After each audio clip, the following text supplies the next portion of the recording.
ನನ್ನ ಹೆಸರು ವೆಂಕಟೇಶ್ ಅಂತ, ಶಿಡ್ಲಘಟ್ಟ ದಲಿತ ಸಂಘರ್ಷ ಸಮಿತಿಯ ತಾಲೂಕು ಸಂಚಾಲಕರು.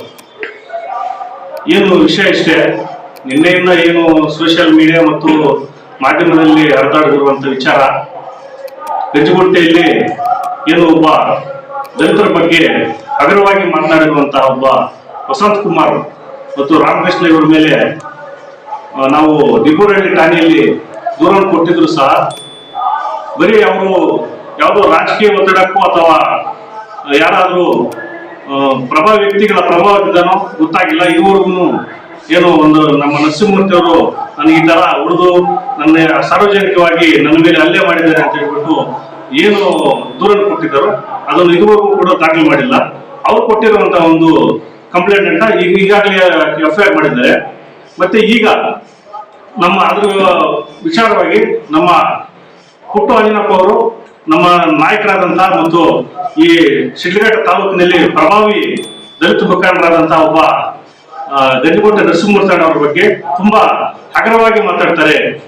ಏನಪ್ಪಾ ಅಂದ್ರೆ, ಗಂಜಗುಂಟೆ ವ್ಯಾಪ್ತಿಯಲ್ಲಿ ಜನರ ಯಾರು ಕೂಡ ನೆಮ್ಮದಿಯಿಂದಿಲ್ಲ. ಪಂಚಾಯತಿಯಲ್ಲಿ ಆತನು ಒಬ್ಬ ಪುಂಡ ವರ್ತನೆ ಮಾಡ್ತಾನೆ, ಎಲ್ಲರ ಮೇಲೂ ಅಟ್ರಾಸಿಟಿ ಮಾಡಿಸ್ತಾನೆ, ಎಲ್ಲರ ಮೇಲೂ ದೌರ್ಜನ್ಯ ಮಾಡಿಸ್ತಾನೆ ಅಂತ ಹೇಳ್ಬಿಟ್ಟು ಒಂದು ಅಮಾನುಷ್ಯವಾಗಿ ಮಾತನಾಡುವಂತ ಒಂದು ವಿಚಾರವನ್ನು ನಾವು ಕೇಳಿಸ್ಕೊಂಡಿದ್ದೀವಿ. ನಾನು ಪುಟ್ಟು ಅಂಜನಪ್ಪ ಅವರಿಗೆ ಕೇಳೋದಿಷ್ಟೇ, ನರಸಿಂಹಮೂರ್ತಿ ಅವರು ಚಳುವಳಿಯಿಂದ ಬಂದಂತ ಒಬ್ಬ ನಾಯಕರವರು, ದಲಿತ ಚಳುವಳಿಯಿಂದ ಬಂದಂತ ನಾಯಕರವರು.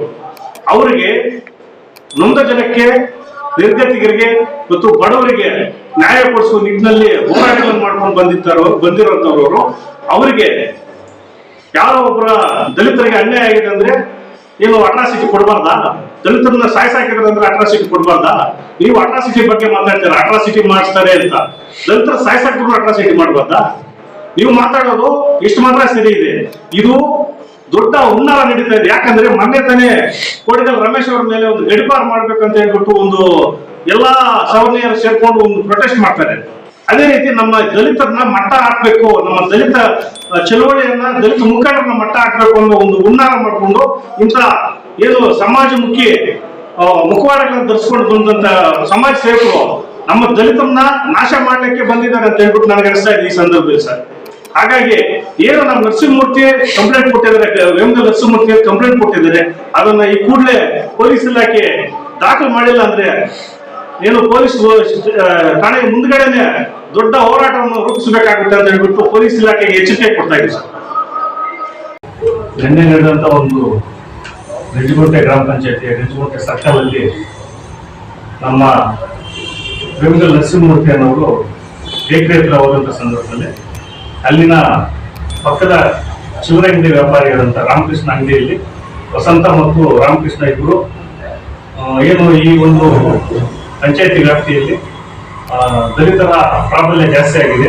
ಮತ್ತೆ ಇಲ್ಲಿ ಒಬ್ಬ ಪಂಚಾಯತಿ ಅಧ್ಯಕ್ಷರಿದ್ದಾನೆ, ಅವನು ಒಂದು ಏನು SC ಮಾದಿರಿ ಜಾತಿಗೆ ಸೇರಿದ್ದಾನೆ. ಅವನ ಪ್ರಾಬಲ್ಯ ಇಟ್ಕೊಂಡು ಇಲ್ಲಿನ ಎಲ್ಲ ದಲಿತರು ತರ ಜಾಸ್ತಿ ದರ್ಪ ತೋರಿಸ್ತಾ ಇದ್ದಾರೆ ಅಂತ ಹೇಳ್ಬಿಟ್ಟು ಮಾತಾಡ್ತಿರುವಂತ ಸಂದರ್ಭದಲ್ಲಿ ನಮ್ಮ ನರಸಿಂಹಮೂರ್ತಿ ಕೇಳಿಸ್ಕೊಂಡದನ್ನ, ಯಾಕೆ ಈ ರೀತಿಯಾಗಿ ಜಾತಿ ವಿಚಾರ ಮಾತಾಡ್ತಿದ್ದೀರ ಅಂತ ಹೇಳಿದಾಗ ಅಲ್ಲಿನ ವಸಂತ್ ಕುಮಾರ್ ಅನ್ನೋರು, ನೀನು ಏನೋ ಯಾವ ಮಾದಿನ ಮಕ್ಕಳು ಇಲ್ಲಿ ಬರೋದಿಕ್ಕೆ ಅಂತ ಹೇಳ್ಬಿಟ್ಟು ನರಸಿಂಹಮೂರ್ತಿ ಅವ್ರ ಮೇಲೆ ಅಮಾನುಷವಾಗಿ ಹಲ್ಲೆ ಮಾಡಿ ಅದನ್ನ ಶರ್ಟನ್ನು ಇಟ್ಕೊಂಡು ಹಿಡಿದಾಡಿ ಅದನ್ನ ಹೊಡೆದಿ ಮತ್ತು ಅವ್ರ ಮೇಲೆ ಹಲ್ಲೆ ಮಾಡಿದ್ದಾರೆ. ಆ ವಿಚಾರವಾಗಿ ನಾವು ದಿಬ್ಬೂರಹಳ್ಳಿ ಠಾಣೆಯಲ್ಲಿ ಒಂದು ದೂರನ್ನು ಕೊಡ್ತೀವಿ. ಮತ್ತೆ ಇಲ್ಲಿ ನರಸಿಂಹಮೂರ್ತಿ ಅವ್ರನ್ನ ಏನು ಸಾರ್ವಜನಿಕ ಆಸ್ಪತ್ರೆಯಲ್ಲಿ ದಾಖಲಾತಿ ಮಾಡಿ ಚಿಕಿತ್ಸೆಗಾಗಿ ಅವ್ರನ್ನ ಅಡ್ಮಿಟ್ ಮಾಡಿರ್ತೀವಿ. ಆದ್ರೆ ಕಂಪ್ಲೇಂಟ್ ಕೊಟ್ಟು 2 ದಿನ ಆಗಿದ್ರು ಕೂಡ ಯಾಕೋ ಪೊಲೀಸ್ ಅವರು ಮೀನಾಮೇಷ ಎಣಿಸ್ತಾ ಇದ್ದಾರೆ ಈ ವಿಚಾರದಲ್ಲಿ. ಅವ್ರು ಕೊಟ್ಟಿರೋ ಕಂಪ್ಲೇಂಟ್ ಮಾತ್ರ ಯಾರು ವಸಂತ್ ಕುಮಾರ್ ಹೊಡೆದೇ ಇಲ್ಲ, ಅವ್ರು ಸುಮ್ಮನೆ ಹೋಗಿ ಅಡ್ಮಿಟ್ ಆಗಿ ಅಲ್ಲಿ ಏನು ಪ್ರಚಾರಕ್ಕೆ ಇಸ್ಕೊಳ್ಳೋದಕ್ಕೆ ಅಂತ ಹೇಳ್ಬಿಟ್ಟು ಒಂದು ಆಗಿರೋದು ಜಾತಿ ವ್ಯವಸ್ಥೆ ಗಲಾಟೆ ಆಗಿರೋದ್ರಲ್ಲಿ ಅದಕ್ಕೆ ರಾಜಕೀಯ ಬಣ್ಣ ಕಟ್ಬಿಟ್ಟು ಅದನ್ನ ರಾಜಕೀಯ ತಿರುವು ಪಡಿಸಿ ಈ ರೀತಿಯಾಗಿ ಒಂದು ಸ್ಟೇಟ್ಮೆಂಟ್ ಮಾಡ್ತಾರೆ. ಅದಕ್ಕೆ ನಮ್ಮ ಸಮಾಜ ಸೇವಕರಾದಂತಹ